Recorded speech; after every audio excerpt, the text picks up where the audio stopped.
Grand Rising, Grand Arrival, Grand Return, peace and blessings to the righteous and the repentant alike. I am Chief Sophia of the Americana Band of Indians, and this is Notes from the Toll Booth. In this video, I'm going to discuss the feminine energy. The Toll Booth is what I'm calling the conversations between myself and Crypto Medici that we have over on Twitter, in the spaces. So if you're interested in that, I will put my handle, Crypto Medici's handle, in the description, and you can follow us on Twitter. We have these spaces every Tuesday and Friday, 3 p.m. Eastern, if you're interested. Okay, but if not, I'll put the videos here. What you see on my play, I'll do a separate playlist, and then I also sometimes do notes. So like, I was talking about masculine and feminine energy, and the sound kept going in and out. So I really want to double back on this particular thing. So in this video, we're going to focus on feminine energy. So again, feminine energy is from the sun. Now, how do we know this? Females are constant. Like, you cannot have a planet without females, because females are the ones that birthed a new life. So there will always be women. Like, there's no time when there won't be any women. There's no way for a man to create a new life by himself. No matter what these people say, it's not possible. There has to be an ovaries and just all the things that come in the female structure in order to actually have new life. So that is the purpose of being a woman, is to birth new life. This is also true within men. Women are the ones that birth the new life, that call the men out, that crown the king. It is the women who crown the king, not the Levites, as they would say. It's the women who crown the king. So, like I have mentioned, in the tarot spiral, you have the order of the pips is the queen, the knight, the king, and the princess. Every queen is the one who crowns the king. Every king is crowned by a queen, just like every queen is basically crowned by a king, right? So in order to be a king has to crown you, your king being your father. And in order to be a king, a queen has to crown you, the queen being your mother. So this is how this cycle actually works. Now, for the women, it's a little bit different. I mean, I talk about women a lot, but I just want to put it all together in one place. Now, in the New Testament, you have this same story of Jesus with the Samaritan woman, who is Saint Fotini. But we're going to tell the story from a different perspective, from the perspective of Saint Fotini. Again, the Samaritan woman. What was happening? She was at the well in the middle of the day trying to get water and not be bothered because of her sexual situation. She had all these different partners, and she was an outcast. She just didn't want to hear all the talking, like all the running the mouth and all of that. So she goes to the well when she thinks it's going to be quiet. And what happens? She runs into Jesus, and Jesus is like, "Can you give me some water?" And she's like, "I can't get you any water because my husband's not here." And he was like, "You have a husband?" And she said, "Yes." Or she said, "No, I don't have a husband." And he was like, "Well, you're right, because you got 5 husbands. Oh my goodness. How would you feel if you was this woman and this strange man who you knew was a Jew based on how he was dressed called you out?" Now, mind you, you are part of the 12 tribes, so you know all the prophecies, and you start to say, okay, he's talking in parables. It sounds kind of like Solomon-esque, like David in here. Is this the guy? You know, he could be the one. So you just get this feeling that he's not who he says he is, right? Well, he hasn't even said who he is. He's more than what he's more than what he says he is, right? And so what happens? Could this be the savior? So she goes and gets her whole family, come up here and listen to this guy. I think he might be the one we've been waiting for. So they all come, listen to him, and they decide that she's right. Now imagine, she's the one who heard him speak first. So she had to convince this whole group of people based on what he said that they should really take him seriously. And they did. So Saint Fotini I didn't mention it in the male video, is known as the patron saint of evangelists, because she was basically the first evangelist, and she brought a lot of people to Christ during her time. So this is the kind of thing that women do. Women identify these men who are, whoa, that man right there, he's the one. We do that for ourselves. It's often said that women identify men as the ones that they want to marry before the men do. The women know, like, if it's going to work or if it's not going to work. Women know. And so whether it comes, it comes from the fact that the sun always shines. And so even if you don't see the sun, that doesn't mean it's not shining. It just means the planet is turned in such a way that you can't see it. But the sun still continues to shine.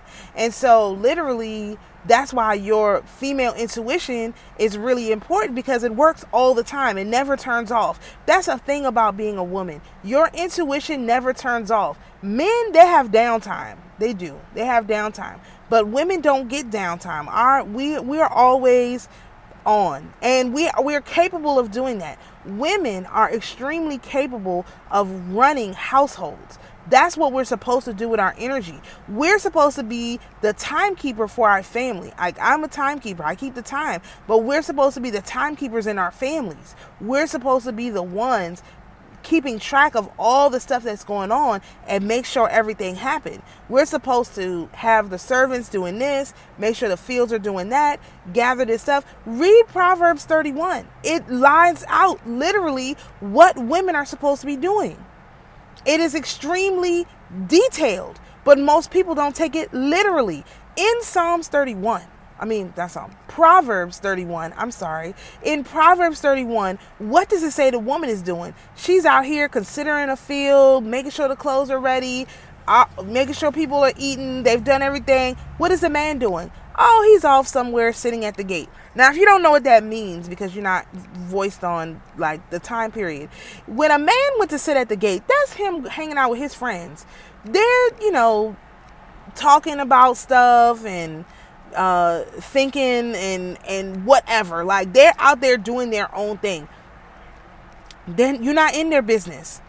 You're not asking them, oh, what did y'all talk about? Oh, that is not in the thing at all. That's not in Proverbs 31. What's in there is you let the man go and do his thing. When you need something from him, he can do it. He has the capability of doing it because you picked him, right? But other than that, you kind of let him go and do his thing. And you mind your business and do your thing. That's literally what women are supposed to do. So, as Crypto Medici pointed out, women are very well suited for the corporate world. The problem is, men are not suited for the corporate world. You only need one man for 5, 6, 7 women. Like, if the man is a leader of the company, all of his executives should be females. That understand, as a female, if you go into that scenario, that energy that you're using to run that corporate company is energy that you're supposed to be using to run your family. And so what they did was convince women that they didn't need families, so that they would give up all of their energy to these corporations, because these corporations need women there, physically there to run them. They cannot work, because a corporation is a household, and they literally cannot run without women, specifically black women. This is why this whole DEI thing is crazy, because you need black women in your companies. Wait till they start figuring out what happens when we're not in their companies. It's going to be bad. But again, let these people do what they're going to do. We have our own communities to take care of as black women, and as women in general. We are not going to be giving our energy to these companies, to these corporations, telling them how to do what they do. And this is not something that I just talk about. This is how I live. And as I mentioned in the video, my life is set up like this. I'm the breadwinner in my family. Most people know that. If you don't know that, I'm telling you, I'm the breadwinner in my family, which means when I don't make money, my kids don't eat. This is why is all this stuff has happened to me, because I'm living my life like this. I didn't just wake up and like intellectualize this. This is literally who I am, and I've been like this. And so this is why I'm like, when I say, me specifically, when I say, I'm not putting up a toll booth and charging people all this money for this, that's literally taking food out of my children's mouths. And people are still complaining, like about me charging for anything. But I am the breadwinner in my family, for my whole family, okay? And so what does my old man do? I don't care. As long as he leaves me alone and lets me do my spiritual work in peace, I don't care. We start to have problems if he gets involved in my business and trying to tell me how I should run my business. Then we have issues. Of course, I consult with him because I'm not ridiculous. I'm fair. And I'm a good person. So I consult with him, but I do not look to him to pay my bills. I never have. We've been together 9 years. I've never have, and I won't. I'm also not afraid to walk away. If at any point this thing is not working out and I feel some kind of way, I will pack my stuff and leave. I don't care. I'm not so attached to being with this man that I'm willing to take any type of crap. And most women aren't like that. They're willing to take the crap to be with that man. I don't care. I can get another man. Like, I can have another you in a minute. Matter of fact, he'll be here in a minute, baby. Like, literally, I just get another one. Like, there's lots of men. There's no shortage of men, okay? Are they ones that other people want? Probably not. But I'm very different. I want somebody who can do their own thing and not be in women's business either. Lots of men are in women's business. And they're not supposed to be. Let women do women's business and let men do men's business. We have a huge problem with this. So, as I was saying, women are designed to be in structured environments. We do well in structured environments. This is why women like church. This is why women like church. Because we like structured environments. Men don't like church so much. They go, but they're not fans. And I understand, because it's really not for them. They don't need a church. Men don't need a church for their spiritual practice because it happens on the inside of them. Did Jesus need a church? No. The followers started a church, but even his apostles, they went 12 different directions. They didn't go together. They all went solo. So the actual way a church is set up, with there being one man and then a congregation, that's basically it. Now, churches are good for men because they teach men the structure. Because the man is responsible for teaching the structure to his daughter so she can be an effective queen.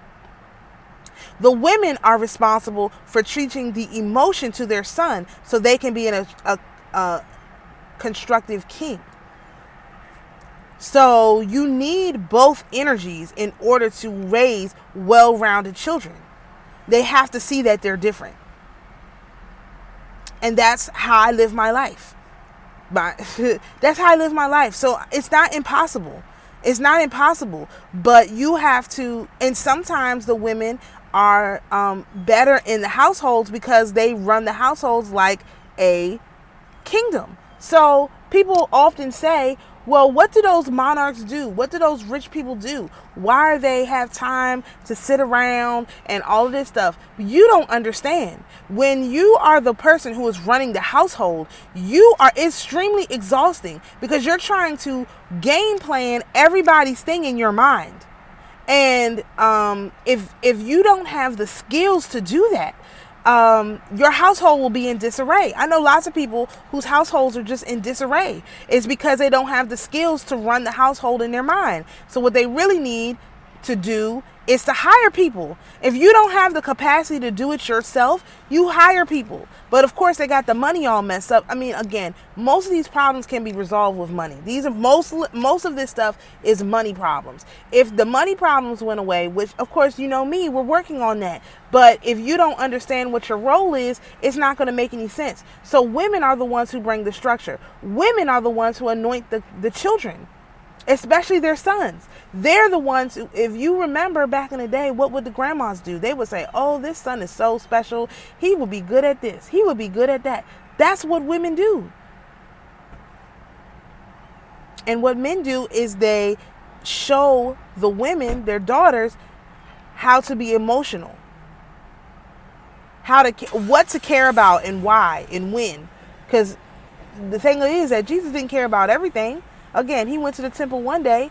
It didn't bother him because it didn't trigger any issues. He went to the temple another day. He turned over all the tables. That's what men teach women, especially girls. What is important and what isn't important. Men are much better at conveying emotions to girls than women are. This is why there's so much chaos and confusion. Nobody is in their right position. So, what are some things that women can do to connect with the solar energy? Like I said, women are the sun. The sun is the Holy Spirit, okay? One thing women can do to connect with the Holy Spirit is to have a regimented schedule. This is the same advice I gave the men, but I'm giving it in a different order. Women can have a regimented schedule of meditation that's very serious. What I did when I first got started was first of all, you have to go all in on this energy. You have to understand that solar energy does not necessarily give you a response. The sun, it does what it does, but you don't exactly know what it's doing. The moon, you kind of have a general sense of what's going on, but not with the sun, because the sun is doing a lot of things at once. And the sun is going to determine what thing is the most important, what thing must be said through the prophets, right? Because the Holy Spirit speaks through the prophets. And so you never exactly know what's going to happen when you're dealing with solar energy. So what I suggest is for women to have a serious meditation practice. This, for me, what I did was I said different psalms 5 times a day. I did this for like 2 or 3 months, just saying these same psalms every day to ground in the energy of the sun. And I think I did Psalm 51, Psalm 8. I just picked ones that I wanted to connect with. You could do, but you got to do it. It's better to overdo it in the beginning and then dial it back than to half-ass it and then try to catch up later. So I did 5 a day. I was also doing like a lot of reading, a lot of studying, looking at different things. I was just enmeshed in the knowledge, because the sun is knowledge, outside knowledge. It's knowledge of the world, right? You know things, and so in order to know things, you have to actually learn things, and you have to learn things from people who don't know what they're talking about. The only way I can be as confident as I am with what I'm saying is because the people books I was reading, that I was learning from, I know for a fact they have no idea what they're talking about. And I know it because I lived it. And what they said in that book does not match my lived experience. And therefore they were lying. They don't know, not necessarily relying. They don't actually know. As a woman, it's very, very difficult to come to the conclusion that these people who are supposed to be experts are not experts. They don't know what they're talking about. This could be with men too, but you have to learn it for yourself, which means you have to do it for yourself. And I just start with mantras. Now, you could do a Kali mantra, or I would say Tara is better. Tara is a little bit more down to earth than Kali is really aggressive. Do a Tara mantra. Listen to the Tara mantra every day and connect with that energy, that earthbound energy, because the sun exclusive job is to shine on the earth and give the earth what we need to make it happen. And so that's what I would do. And again, 3 months is a minimum of what you want to spend, what you want to invest. That's a toll booth that's set up for you to learn this, whatever it is you need to learn. 3-month minimum. Now, what you can do on the lunar side is go and grab the lunar mansions, get a moon app, grab the lunar mansions, and document how you feel every day of the lunar cycle. Document when you start your cycle if you're a bleeding woman, and if you don't bleed, then just document how you feel on each day of the lunar mansion, and do that for 3 months. You kind of need to do these things together. It's easier if you do it together, but if you want to learn it the slow way like we did, do it separate, because I did this separate. I didn't even consider the fact that you could do it together until I had this conversation with crypto, because I would have just told people to do it separately. No, you can do it together, but just know what the point of it is. For women, the point of it is the sun is going to teach you everything you need to know. What you have to do is figure out how to put it on a calendar. For men, for the sun. I'm sorry. For the moon is going to teach you how to feel about it, what is appropriate to feel about it, and also where to draw boundaries. That's what because the moon has 3 days where it's like, don't talk to me. I'm not talking to you. The moon is going to show you how to draw boundaries. Women are really horrible with boundaries. That's why we need men around. Men help us to keep our boundaries, because they're naturally good at setting up boundaries and saying, okay, this is as much as I will take, and I will take no more, and this is it. That's how men are. And so women can learn from men in that respect, but we're learning from the moon because the moon teaches the same thing. And also read the stories of the women in the Bible. The other story I was talking about was the story of Ruth. Ruth literally was the only person in the Old Testament to convert. Nobody else converted. There was no conversion until Jesus came. That's why the New Testament is so powerful, because it literally gave people the capacity to convert to Christianity. There was no conversion prior to Jesus. I don't think people understand this. If you were born a heathen, you died a heathen. If you were born if you were born as Sun Wukong as your God, you died as Sun Wukong as your God. There was no ability to choose another God. And that's literally what Jesus did. He gave us the capacity to choose another God. And that's really, really important for people who are not, quote unquote, worshiping the Creator. This gives you the capacity to be grafted in. This is what being grafted in looks like.